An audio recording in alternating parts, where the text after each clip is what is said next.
Merci beaucoup, merci. Il y a 2 semaines aujourd'hui, j'étais invité dans un mariage. Et vous savez, lorsqu'on part dans un mariage, on s'arrange à être bien propre, bien sapé, pour toujours avoir la meilleure place. Maintenant, vers 20h, je sors de la maison. Ma femme me dit, bébé, garde-moi. Avant de traverser la porte, mes enfants me disent, papa, garde-nous. J'étais content. J'étais bien content. Mais là, quand je descends, donc, je sors de chez moi pour prendre le virage qui est derrière ma maison. Mon voisin m'aperçoit, il sortait des toilettes. Parce qu'un jour, il m'avait dit qu'il avait un peu de diarrhée. Il m'appelle voisin. Tu es chaud? J'ai dit oui, voisin. Il me dit pardon, papa, garde-moi. J'ai dit ok, voisin, j'arrive. Je suis donc arrivé au lieu de la fête. J'ai été bien accueilli par le protocole qui était là. Ils étaient gentils, ces jeunes garçons. Bonsoir, monsieur. J'ai dit bonsoir. Comment vous allez? Bien. Bonne fête, merci. On peut voir votre bien? J'ai dit, il n'y a pas de problème. J'ai mis donc la main dans la poche. Je sors le billet, je remets au jeune garçon. Il me dit, c'est vous, monsieur Patience Mossobo. Vous avez un billet singleton. Un billet singleton, c'est un billet où on n'a pas de cavalière. Merci beaucoup. Merci, madame. Prochainement, nous irons ensemble. Merci. Voilà. Après, le garçon continue, il dit vous êtes sur la table et Bebda. Et je lui pose la question gentiment. Mon fils, la table est Bebda. C'est à quel niveau? Il me dit voilà ça là-bas.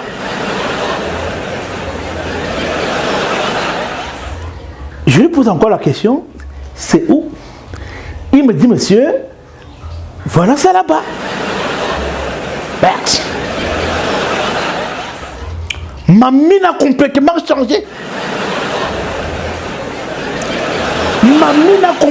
changé. Je suis devenu directement comme un enfant de la rue qui a fait 5 jours sans manger.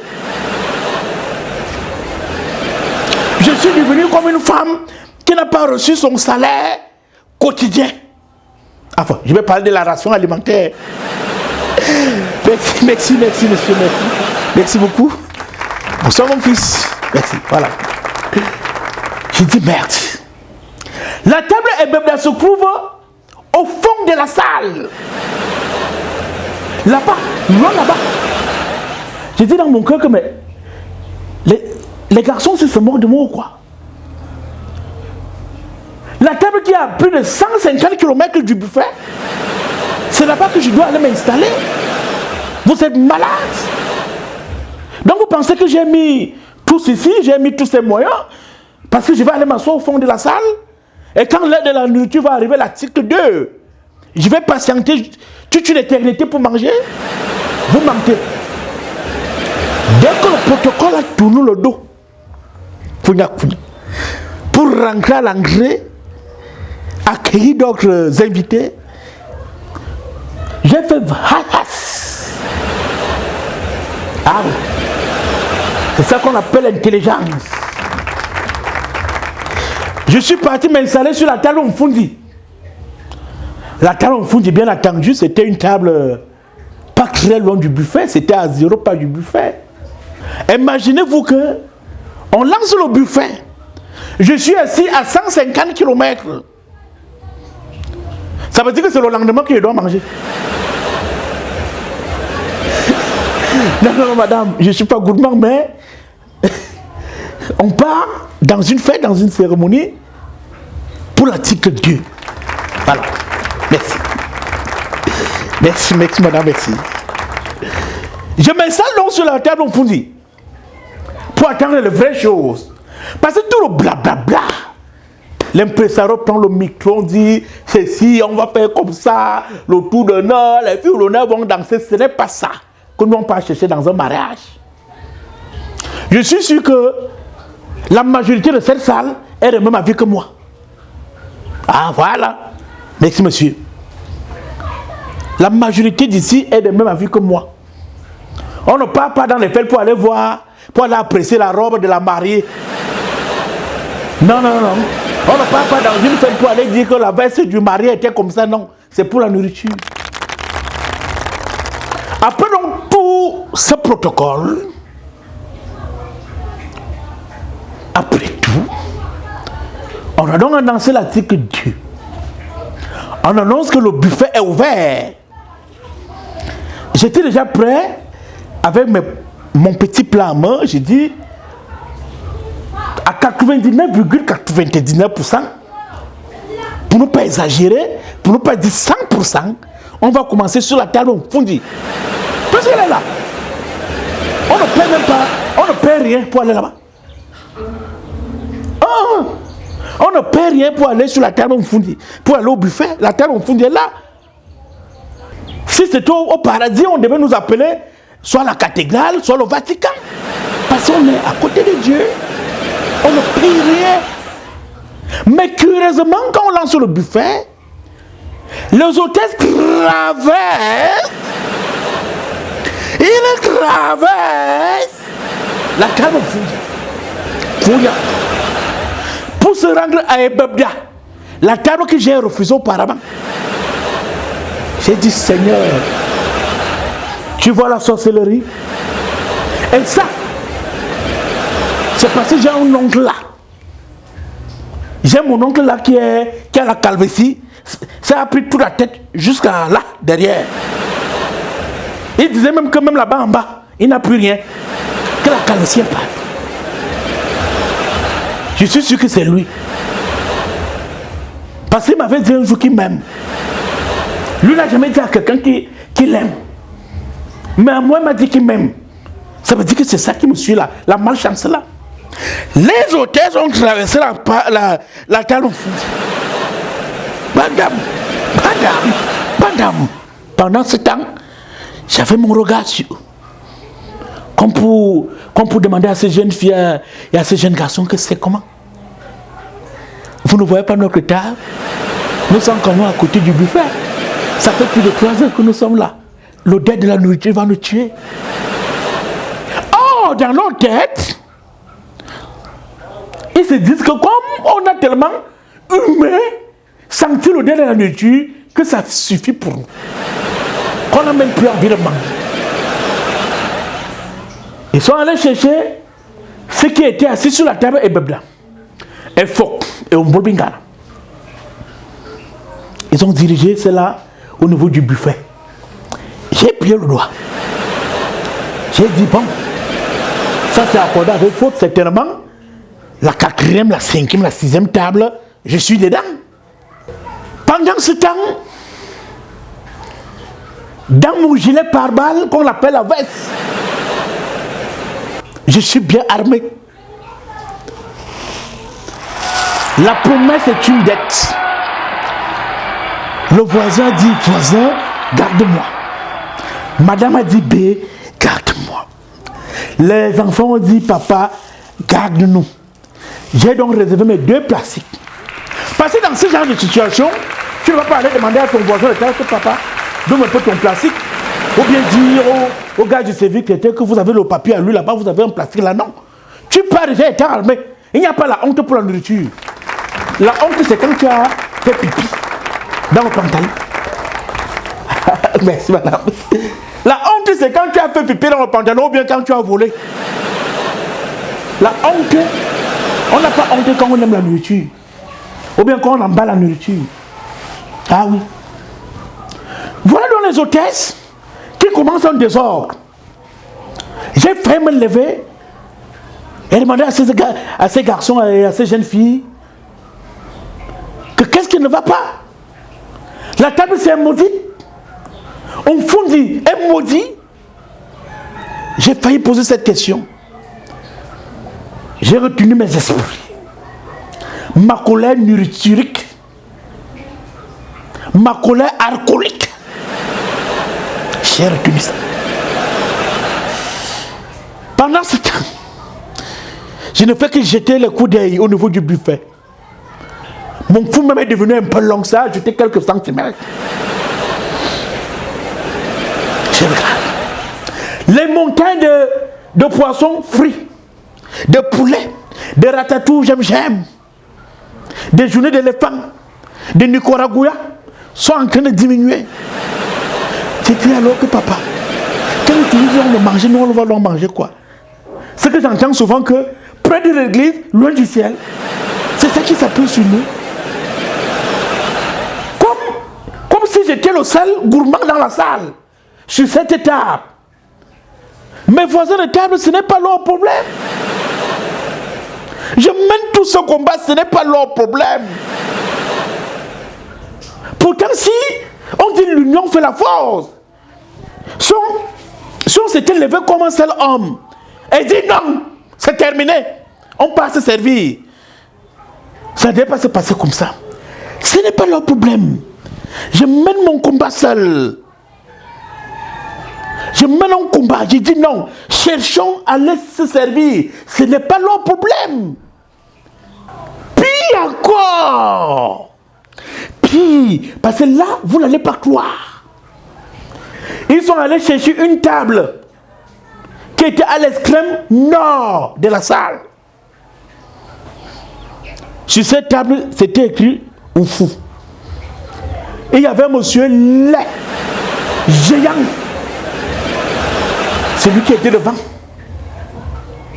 Comme s'il était meneur de troupe ou bien capitaine d'une équipe de football. Il fallait voir ses chaussures. Des 1500 qu'il avait pris certainement à Mokolo. Sa veste de cafard qui ne représentait rien. C'est ce monsieur-là qui était devant avec ses deux plats. Le gros plat qu'on donne pour se servir à manger et le petit plat qui est pour l'entrée. Ce monsieur a fait 4 fois le tour du buffet. Je ne sais pas ce qu'il cherchait. J'ai dit, mais il va finir même par ramasser les marmites chauffant qui s'y parle. Il va finir par ramasser tout, il part avec. Et il y avait les pop-corn. Personne ne touche les pop-corn. L'entrée, personne ne touche l'entrée.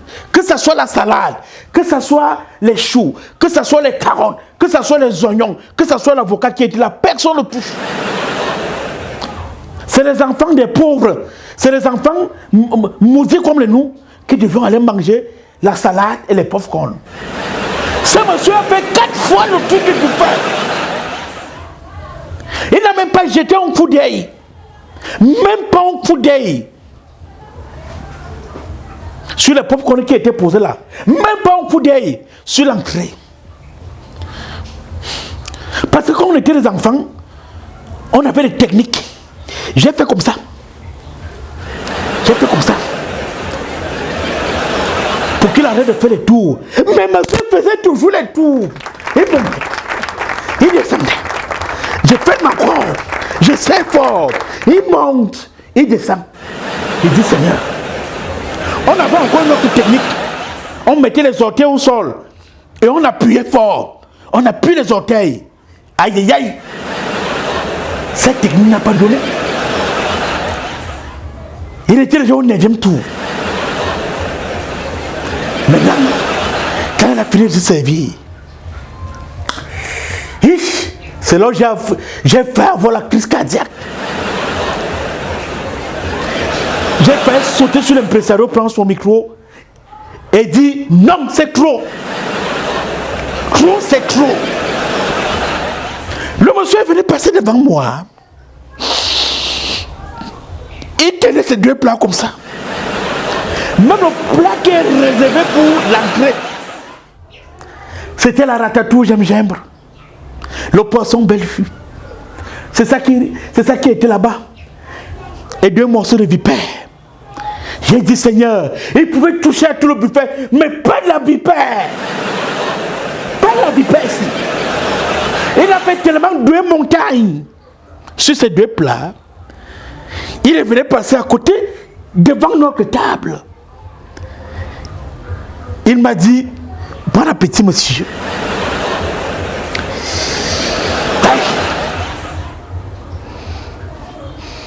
Mon voisin de table m'a dit, non, ça va, laisse. Parce qu'il a vu mon cœur.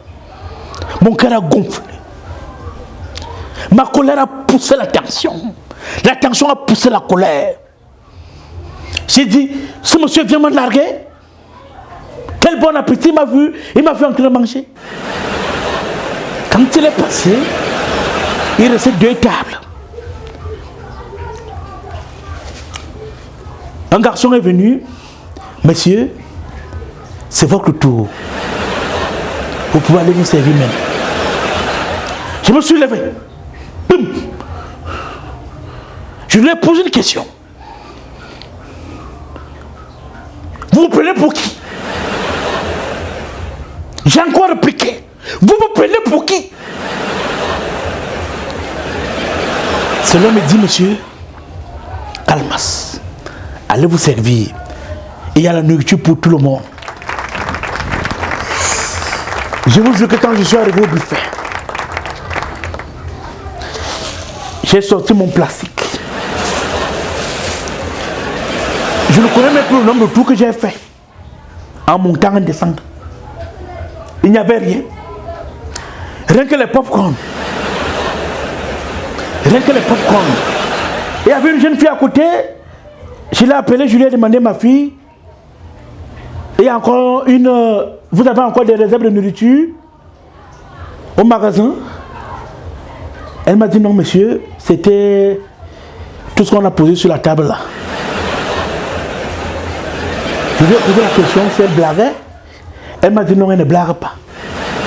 J'ai regardé mes 2 plastiques. J'ai dit, Seigneur, je dois aller rendre compte. Moi, je dois aller rendre compte à madame, aux voisins, aux enfants. Et je vais rentrer avec le plastique vide comme ça. J'étais obligé de prendre une petite queue de poisson qui était là jetée dans le plastique. Ramasser les popcorn. On appelle ça dans mon papier boulangandjanga. Donc j'ai fait un certain boulangandjanga. Banane malaxée, j'ai mis dedans. J'ai encore foncé. La queue de poisson, c'est dans la veste. Je suis allé m'asseoir. Et j'ai décidé que si on m'invite encore dans une fête, si ce désordre continue, je vais me lever et je vais aller me servir sur le buffet du marié et de la mariée. Ah oui, venons aussi faire le désordre dans mon mariage. C'est ce que j'ai décidé. Et d'ailleurs, je m'en vais préparer un petit truc.